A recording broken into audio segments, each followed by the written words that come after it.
हों और ये जो मामला है इसको पूरी कौम के सामने इसका फैसला किया जाए। पूरी कौम इन चोर चौकीदारों का एहतसाब चाहती है। आज लगाएं अदालत सुप्रीम कोर्ट के अंदर, आज लगाएं खुली अदालत। हम सब देखना चाहते हैं कि कितना दम है हमारी सुप्रीम कोर्ट के अंदर, कि क्या वो इनके आगे सवाल उठा सकती है। आज भी मैं समझती हूँ कि आपको बजाय वज़ीर आज़म के साथ मुलाकात करने के आपको अहकामात जारी करने चाहिए थे। आपको आज अहकामात जारी करने चाहिए थे, लेकिन आप पता नहीं क्यों मुलाकात कर रहे हैं। तो मैं ये समझती हूँ कि पाकिस्तान के अंदर अब सिर्फ और सिर्फ जमहूरियत चलेगी, जिसकी हिफाजत ये कौम करेगी, जिसकी वकला खुद हिफाजत करेंगे, और इन एजेंसियों का हम डट के मुकाबला करेंगे जो मिलिट्री सुपरमेसी को स्ट्रेंथन करती हैं, ये आइन तोड़ती हैं। और हम ये तवक्को करते हैं कि अब ये जो डिफाइनिंग मूवमेंट है अब फैसला कुन मोड़ है, और अब आप आर्टिकल 6 के तहत हर उस शख्स का एहतसाब करें जिसने पाकिस्तान के आइन को पामाल किया। और हाईकोर्ट बार एसोसिएशन, उनकी पूरी कैबिनेट और मेरे मुअज़्ज़ज़ अरकान बार जो आज इधर खड़े हैं, मैं उन लोगों को आप सबको सलाम पेश करती हूँ। ये जो 6 जजेस वाला और ये ख़त वाला मामला है, ये हमारे लिए कोई नया मामला नहीं है। नई चीज़ सिर्फ एक है कि 6 जजेस ने इकट्ठे मिलकर, 6 जजेस की अक्सरियत ने अस्करियत को मुस्तरद किया। उन्होंने अस्करियत को मुस्तरद किया। आपको याद होगा, अगर थोड़ी सी वकला तहरीक पर के हम ज़रा पीछे चले जाएं, तो जस्टिस इफ्तिखार चौधरी का भी एक एफिडेविट सुप्रीम कोर्ट के रिकॉर्ड पर मौजूद है कि साबिक चीफ जस्टिस पाकिस्तान ने यह कहा था कि जनरल परवेज़ मुशर्रफ के साथ ये बेकाबू एजेंसियों का सरबराह उस वक़्त का DGISI, DGMI और दीगर मिलिट्री एजेंसीज जो थी, उनके सरबराहान ने 6 घंटे उनको ज़ेर हिरासत रखा और चीफ जस्टिस पाकिस्तान का इस्तीफ़ा तलब किया। जस्टिस काजी फ़ाइज़ ईसा, ये वही वाली एजेंसीज़ हैं, ये वही एजेंसीज़ हैं कि जो आप भुट्टो को अब इंसाफ दे रहे हैं 50 साल के बाद, कि जिन्होंने दबाव में आके जजेस को दबाव में लाकर उनसे फैसले करवाए और भुट्टो का अदालती कत्ल किया। मैं जस्टिस फ़ाइज़ ईसा को एक बात करना चाहती हूँ, मैं उनसे ये कहना चाहती हूँ कि क्या आप ये समझते हैं कि इस्टेब्लिशमेंट सिर्फ वो थी जो आपके खिलाफ थी? नहीं, इस्टेब्लिशमेंट, आज की इस्टेब्लिशमेंट, आज का DGISI, आज का आर्मी चीफ, ये वही लोग हैं जो जनरल बाजवा की कश्ती में सवार हैं। और आज भी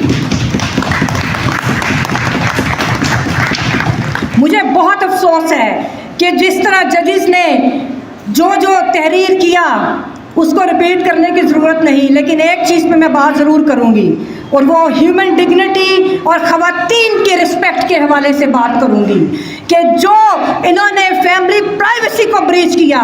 याद रखें कि इन एजेंसियों के ऊपर, हमारी मिलिट्री इस्टेब्लिशमेंट के ऊपर इस तरह के इल्ज़ामात बहुत पुराने हैं। बांग्लादेश वाली तारीख भी इल्ज़ामात से भरी पड़ी है। तो जो इस वक्त फैमिली सेंक्टिटी के हवाले से बात की गई, मुझे इंतहाई अफसोस है और मुझे ये भी दुख है कि पूरी दुनिया में पाकिस्तान की जो जाग हंसाई हुई है, तो उसका क्या जवाब है आप लोगों के पास? मैं ये मुतालबा करती हूँ, मैं सुप्रीम कोर्ट से पहला मुतालबा मेरा ये है कि आप सबसे पहले आइन तोड़ने पर, ये जो मुजरमाना खामोशी chief justice Islamabad high court की थी, तो उसके खिलाफ आइन के आर्टिकल 6 के तहत ट्रायल होना चाहिए। फिर जो एजेंसीज को, जो भी इसके अंदर शामिल है, आप करें। आज आपकी दानिश्वरी के जो प्रोसीडिंग्स हैं उससे कौम को कोई गर्ज नहीं। कौम मांगती है कि खुला ट्रायल सुप्रीम कोर्ट में प्रोसीडिंग्स हो, और ये जो मामला है इसको पूरी कौम के सामने इसका फैसला किया जाए। पूरी कौम इन चोर चौकीदारों का एहतसाब चाहती है। आज लगाएं अदालत सुप्रीम कोर्ट के अंदर, आज लगाएं खुली अदालत। हम सब देखना चाहते हैं कि कितना दम है हमारी सुप्रीम कोर्ट के अंदर, कि क्या वो इनके आगे सवाल उठा सकती है। आज भी मैं समझती हूँ कि आपको बजाय वज़ीर आज़म को के साथ मुलाकात करने के आपको अहकामात जारी करने चाहिए थे। आपको आज अहकामात जारी करने चाहिए थे, लेकिन आप पता नहीं क्यों मुलाकात कर रहे हैं। तो मैं ये समझती हूँ कि पाकिस्तान के अंदर अब सिर्फ़ और सिर्फ जमहूरियत चलेगी, जिसकी हिफाजत ये कौम करेगी, जिसकी वकला खुद हिफाजत करेंगे, और इन एजेंसियों का हम डट के मुकाबला करेंगे जो मिलिट्री सुपरमेसी को स्ट्रेंथन करती हैं, ये आइन तोड़ती हैं। और हम ये तवक्को करते हैं कि अब ये जो डिफाइनिंग मूवमेंट है अब फैसला कुन मोड़ है, और अब आप आर्टिकल 6 के तहत हर उस शख्स का एहतसाब करें जिसने पाकिस्तान के आइन को पामाल किया है। Thank you.